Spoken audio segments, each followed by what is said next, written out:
What is going on, everyone, and welcome back to the channel. I hope you're all doing well, and welcome to the return of revenge stories. In this episode, I've got 4 stories of revenge for you, which you're gonna love, starting pretty petty and then ending extremely nuclear. Each revenge story will be more serious than the last, leading up to the story you've seen in the title and thumbnail, which is just unbelievably nuclear. So without further ado, let's get into the first one. Remember, these will ramp up as we go along. Like and subscribe if you're new to the channel. Here we go. I've been calling my sister by her full given name when she dead names my niece. My brother's kid, who is a 22-year-old woman, came out as trans on her 21st birthday about a year ago and changed her name from Lance to Lacey. Most of our family accepted it, and the ones who didn't weren't close anyway, except our sister, Eva, who is 45. We are a Native American family with a lot of creative names, and my sister's birth name is something close to Evangeline,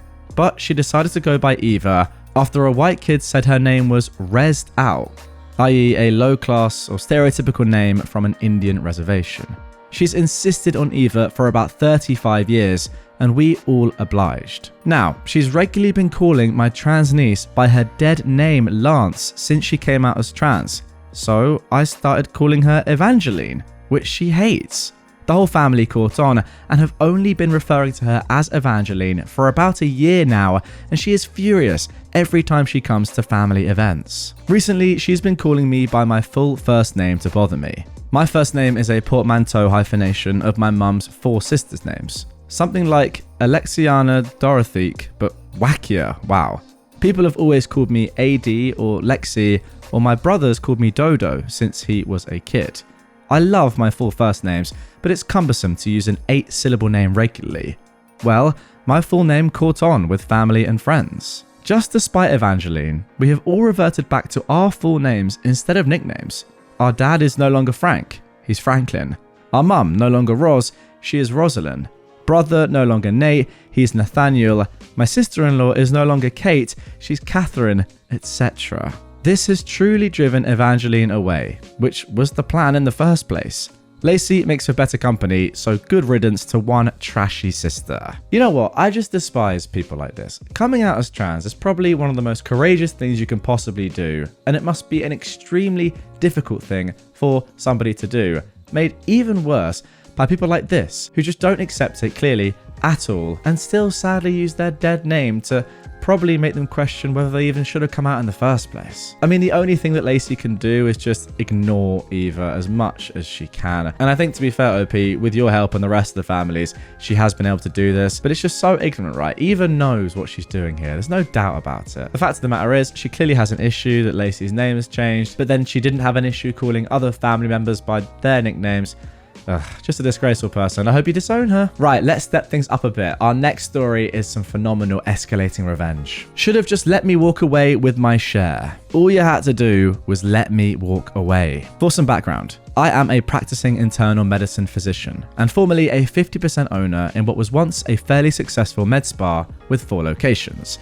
At least until what happened below. Before anyone accuses me of breaking the law, blah, blah, blah, don't. This has been litigated, resolved, and I won. But it is a fun story. In the beginning, my business partner and I were mere acquaintances working with a large hospitalist practice. Looking for extra income to pay off student loans, we decided to band together and open a med spa offering Botox, minor cosmetic procedures, B12 infusions, etc.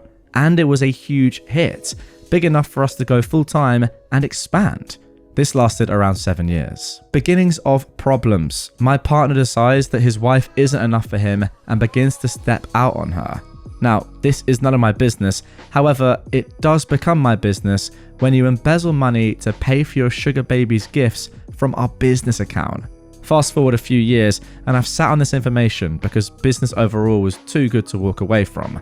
However, COVID changed things and we had to close 2 of our 4 locations. My partner has never been great with money or time management, which is why for the most part I handled all of the back office stuff from ordering supplies to billing and payroll and so on. This comes into play later. Around 6 months ago, I began looking for a new position and found a new job. I didn't want to leave my partner in a hard spot, so I gave him a 90-day notice to find another partner or otherwise get his business affairs in order before I resigned. He instead used this time to siphon off more funds for his side piece and allow his unruly children to ransack my office while I was away on a family vacation and frequently not showing up to work or showing up late or super hungover, leaving me to do extra. So it was my time to go and my time to get even. Finally, the time had come to wind down my time. Per our agreement, my partner was to buy out my 50% of the practice, which we agreed would occur on the Monday of my last week.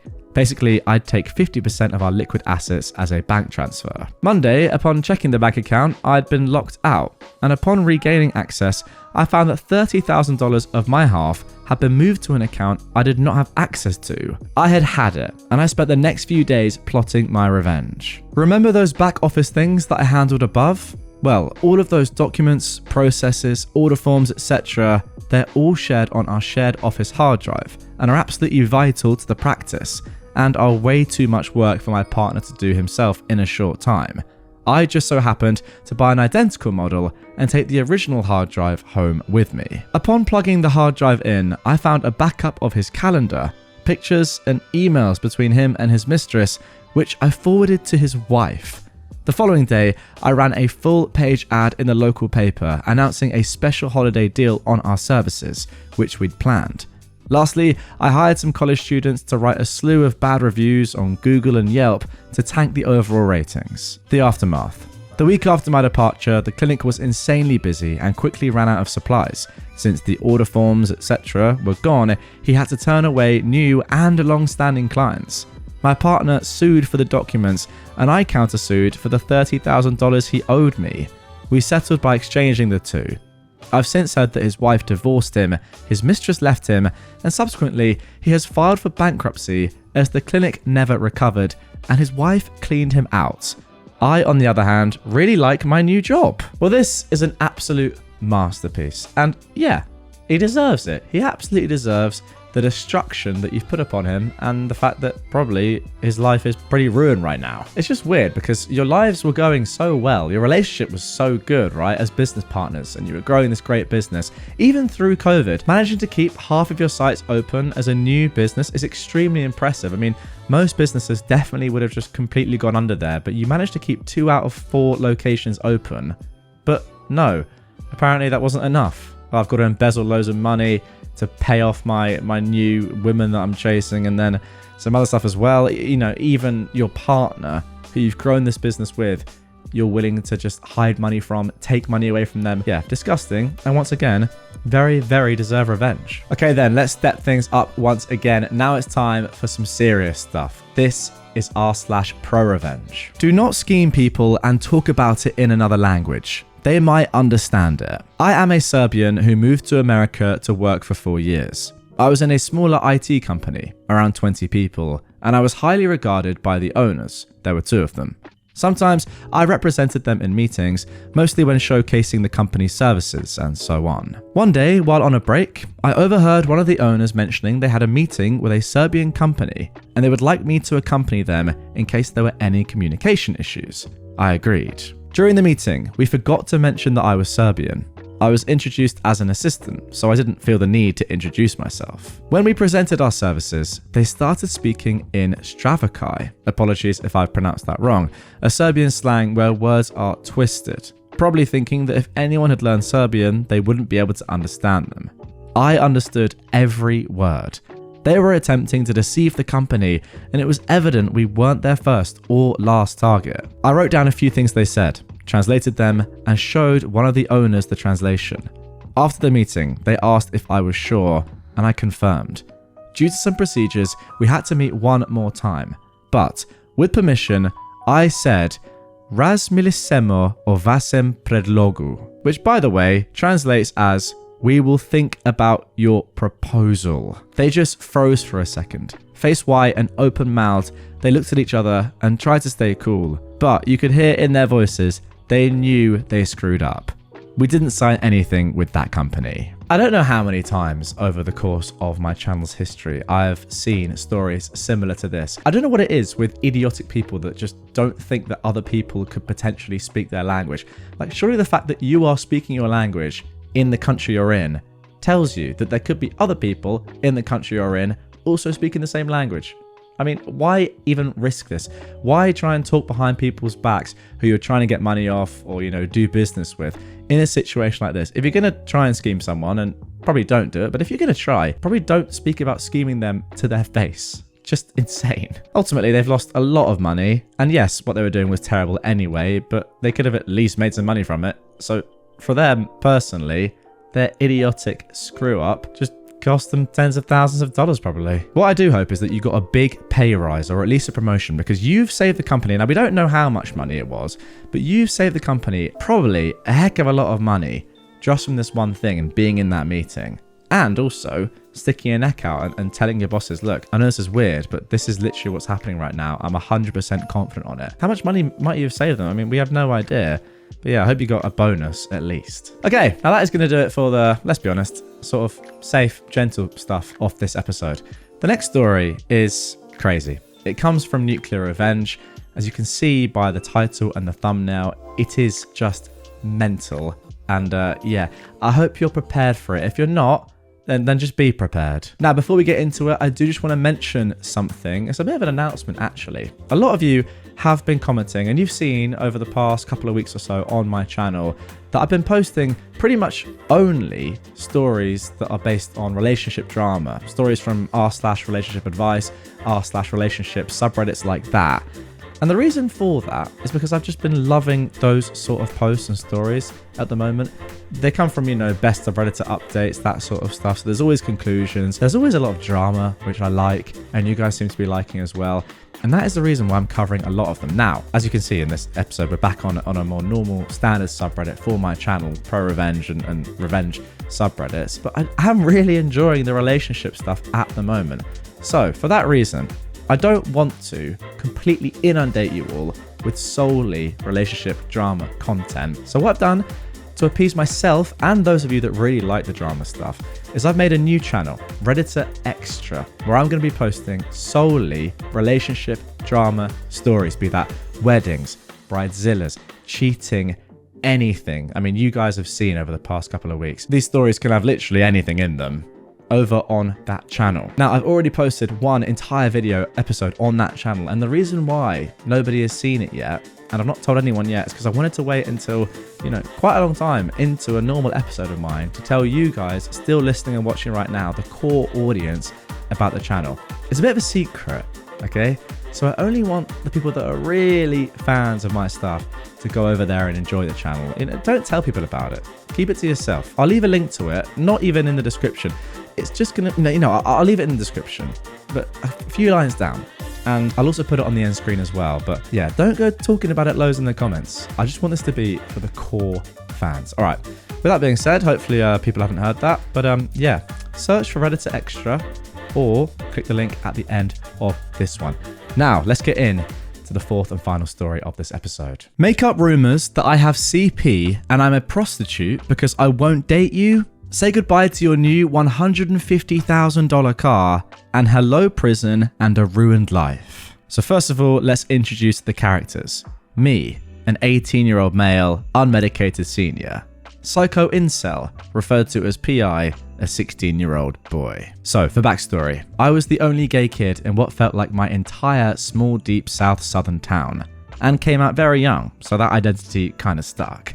My family was mostly very supportive, and I'm grateful for that, because outside of 2 or 3 friends, I might as well have had a scarlet A branded to my forehead. Eventually though, a few other people came out.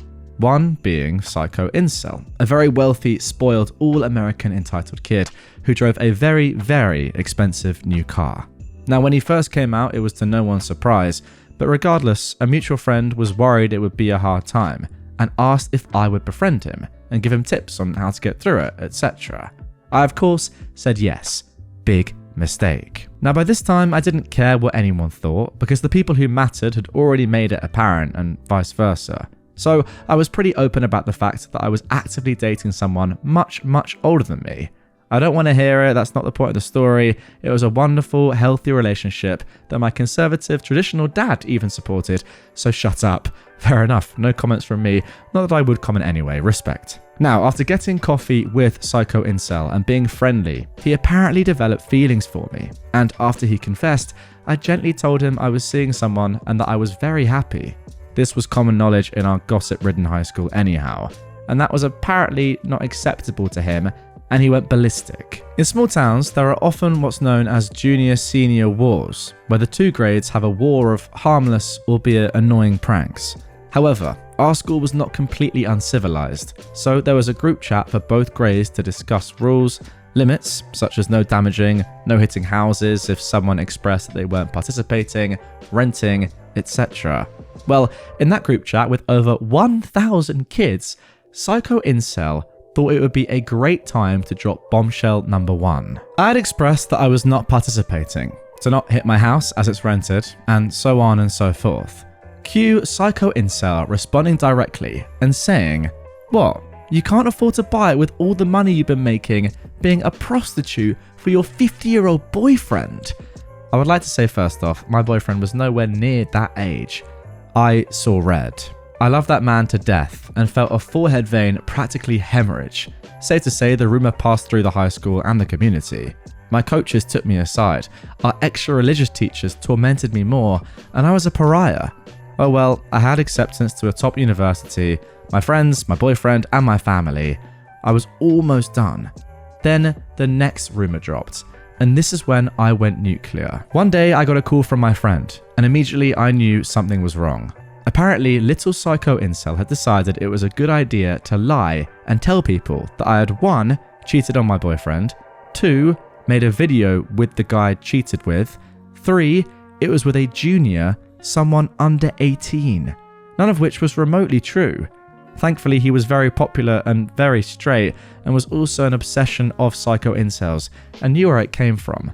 And he agreed to, in writing, expressed that none of this was true, and gave me copious amounts of evidence, screenshots of texts, Instagram DMs, etc., of Psycho Incel's online harassment. I kept all of this in a file just in case this ever got out and I needed to defend myself. And thankfully, it never became more than a funny, impossible, salacious story made up about me.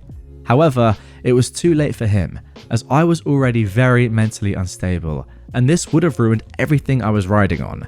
Now, on to the revenge, finally. So not only was Psycho Incel's car brand new, but it was a new car because he destroyed his old one and was not getting another.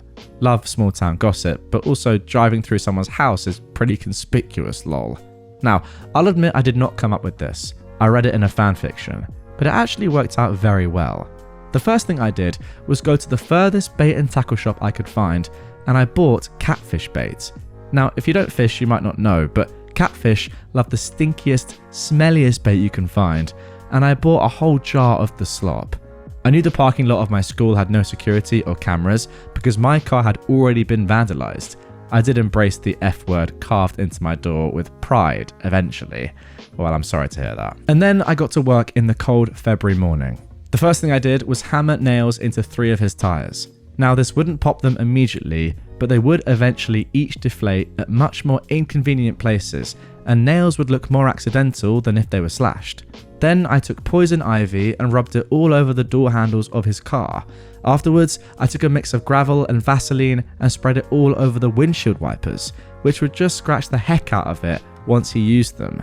My favourite, however, was using that catfish bait. Knowing enough about cars, i.e. copious Googling, I figured out how to get to the AC portion, and I poured in the catfish bait. Sadly, I wouldn't be able to witness this, but he wouldn't be using his AC for another month or so, since it's still cold.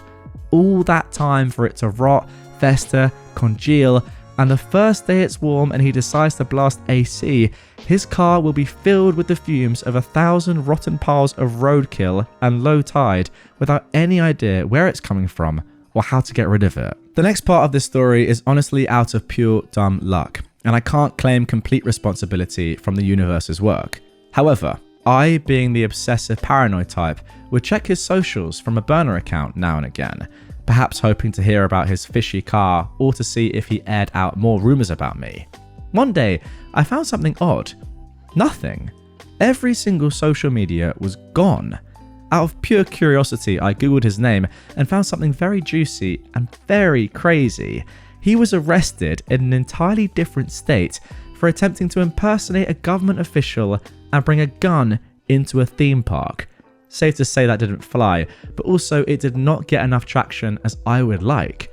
Thus, I sent it to everyone I knew in our small town. His summer job, future college, our high school, that giant group chat of over 1,000 people, yeah, it got sent there as well. By the end of the day, he was a pariah, jobless, and collegeless. I left my town, and honestly, I haven't heard anything about him since. But I can't imagine he amounted to much, being that insane, and with that type of crime as well. Well, there we go. Safe to say things definitely ramped up in this episode, my word. I mean, to be honest, the first 3 stories were pretty chill.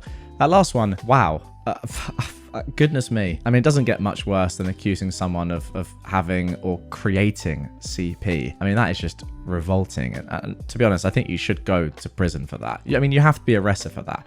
That is such a bold, huge claim that can absolutely destroy someone's life, even if it's not true. That I think the ramifications have to be serious for the person making that claim if it is completely false, and they know it's completely false, and they're just doing it to, I don't know, destroy your image. To be honest though, despite all you did, which was great, it seemed that in the end, he was the one that actually pressed his own self-destruct button, right? I mean, where did that come from? The fact that he impersonated a police officer and walked into a theme park with a gun. What the heck? I mean, I did not see that coming. Just shows that this guy was absolutely insane. I think that the incel is a pretty good word to describe him, let's be realistic, although it's probably more than that. I don't really know what he was planning to do with that gun though. That is the scary thing. And based on the other stuff that we've seen him do throughout this story, I don't know. I'm only just kind of thankful that he was caught before anything serious happened. Anyway, guys, that is going to do it for this one. Remember, Redditor Extra is my brand new channel purely for relationship drama stories. If you would like to check out the first ever video uploaded there, it's on screen here. Again, don't tell anyone. It's just my and your little secret, all right? It's for the hardcore fans that want to see, you know, loads of stuff from me. So if your friends like just, oh yeah, I watch Redditor like once a week, don't tell them. Don't tell them. This one is for you.